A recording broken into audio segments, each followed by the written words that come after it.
Darrell, 10 years at Udens. 10 years. How have you coped? How have you survived? How have we survived? I did get an award once being the most boring person, so I don't know how you... So we can't start with that. 10 years, but we'd probably have to go back even for 15 years. Doing a bit of exercise in a village hall. Yeah. Met your brother. We became friends. I was moaning about the cab trade. Of course you was. Yeah, that's what we do best. Yeah. And then Jason, he turned around to me and said, why don't you do a bit of running around for us? There's so many different ways people end up getting involved in this profession. Yeah, I got invited along to almost be another limousine driver as such, to be a part of the cortege. And then it got to the point when we were ready to carry the coffin in. Okay, so the pallbearers are there. You stepped forward to me and said, would you like to carry the loved one's coffin? And I was so nervous. I mean, no, I can't do it. I can't.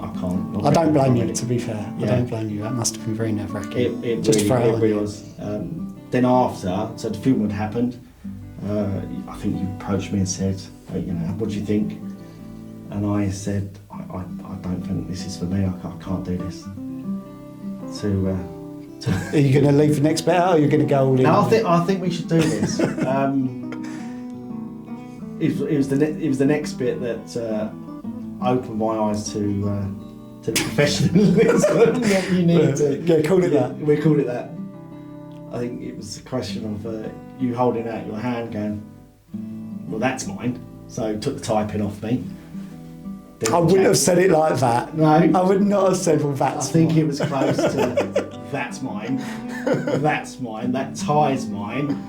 I suppose you just didn't leave me there standing in my underwear, but... I remember this differently. Okay, you tell the story. I looked at you and actually couldn't believe that you had decided within about an hour that this wasn't for you after there'd been so many conversations about you coming on board. Yeah. And then literally Jay was really going on saying how good you're going to be, and you were saying, I really want to get involved. And within an hour you was like, this isn't for me, I can't do both. And then I think I put my hand out and said, can I have your tie pin and tie back, please? I think it's a bit more rough. But I was like, right, can I have that back, please? And then I do remember my conversation with Jay, and I was like, who's this guy you sent along? I was like, who's your mate Darrell? Because he's just literally walked after about 30 seconds. Yeah. Actually, it was slightly misread, because I think you then went away and you actually enjoyed it, but your nerves have got hold of yourself. But to go back slightly, to remember it as I did, I was trying to do two things at once. I was waking up early. That's it. Doing some funeral work, and then going to work in the evenings as a cab driver, and it was too tiring. I then came back to you. You obviously spoke to Jay, and Udens as a family were very accommodating. So what happened next was I do 2 days working for you guys, 3 days working as a cab driver. And that's the bit where it all changed for me. Loved it. Loved every single minute. I walked into the office, spoke to yourself and your dad and said, can I have a job, please?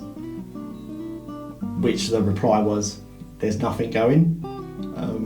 But and again, there genuinely wasn't. You turned around and walked in and you said, okay, if there's not a job, there's a part-time role, but you obviously needed a career. Yeah. And you said, I will sell my black taxi and be part-time with you guys. And at that point, I remember me and my dad both going, don't do that.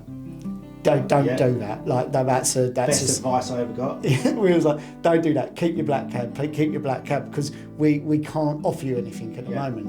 And again, like what an incredible statement you said. After like 2 weeks later, you turned around and said, I've sold the black cab. Sold the cab, which would have gave me 6 months worth of income. So I had to prove myself within 6 months. Well, it was a statement. What you turned around and said is, I'm going to make you employ me. Yeah. How awesome. Like, that I'm sorry, that's what a fantastic attitude. I was terrified because I was like, "Now this might not work out. You know, it might not be right for you in time." And like, you know, how I see the black taxi profession, you've done your knowledge, you've put your heart and soul into it, and like that's don't bet on us. And I think within about a month, it was full time, wasn't it? We had the opportunity. The private ambulance came up. I went out on the private ambulance, made it my own, and you learn a lot by being on a private ambulance. It's probably one of the hardest jobs on working in the funeral trade. Yeah. So I did that probably for about a year. Yeah. I was probably on the private ambulance, but doing funerals in between. Yeah. So I'd go out, and some days I was on the private ambulance, some days I was doing funerals, and then one day I was at a hospital, just about to go into a mortuary. And all the paperwork side and all those kind of things. I get this phone call.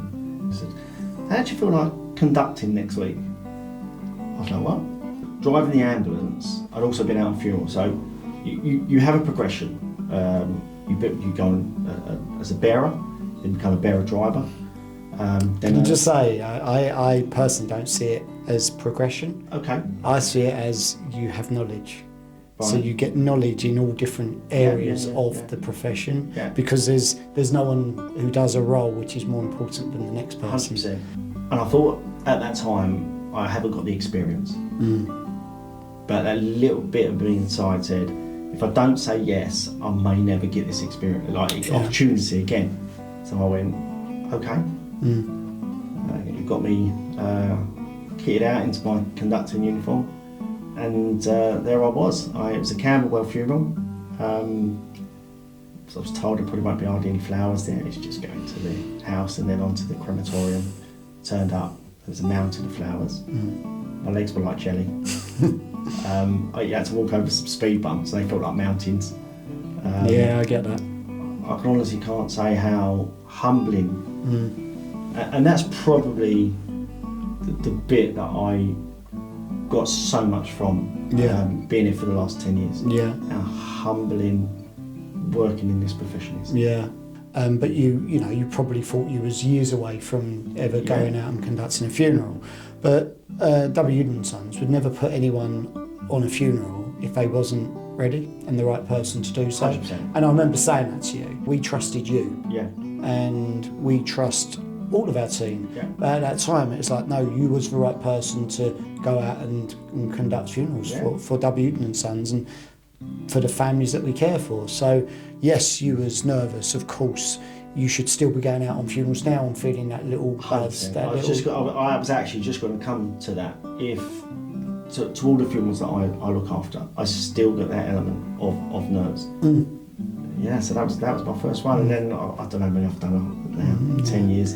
When we first said about you arranging funerals, so you've done a bit of everything. Yeah. I think that's just something that, as a family we believe in. Everyone does a bit of everything. Yeah, and it's good to keep your hand in as well.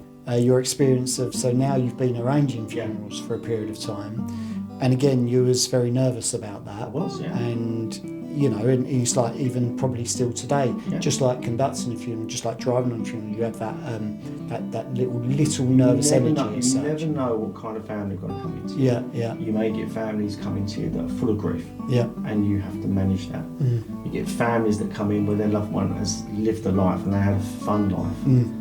And their life. Not just that. Sorry to interrupt, but it's not just that. We are so lucky, right? And I say this to funeral directors sort of up and down the country. We're so lucky where we're situated. We get to look after every culture, every religion, and it's so interesting. We're all learning. We're getting better. How nice is it when we do get those Google reviews, and it doesn't just say thank you to Darrell who conducted the funeral.